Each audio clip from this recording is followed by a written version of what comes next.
شفت اللي حصل في فرح كروان مشاكل؟ في ساعات قليلة فرح كروان مشاكل اتحول من مناسبة فرح لحديث السوشيال ميديا كله.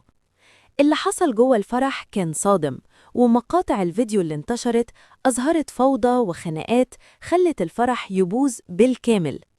ناس كتير قالت إن اللي حصل تجاوز كل الحدود، وإن الفرح خرج عن السيطرة، وده فتح باب هجوم وانتقادات واسعة على كروان مشاكل، وسط مطالبات بالمحاسبة ومنع تكرار اللي حصل.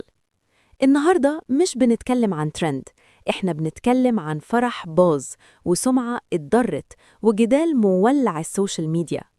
طب إيه السبب اللي خلى كل ده يحصل؟ تعالوا نشوف.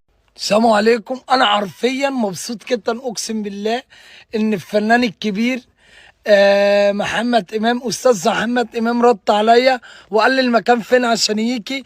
يا جماعه الفيديو ده لازم يتشير يتشير يتشير او على قد ما تقدروا.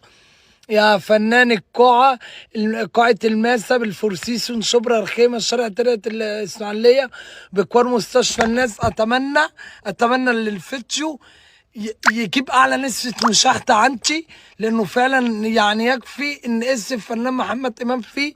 وأنا مستنيك وما تقلقش، هيكون فيه تأمين جامد جدا.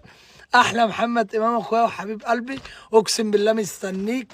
والفرحه هتبقى فرحتين يا نجم العالم، يا رقم واحد في مكانك. انا مستنيك، انا ما نمتش على فكره ومستنيك. انا قلت لك اسم القاعه وما تقلقش، في تامين جامد جدا.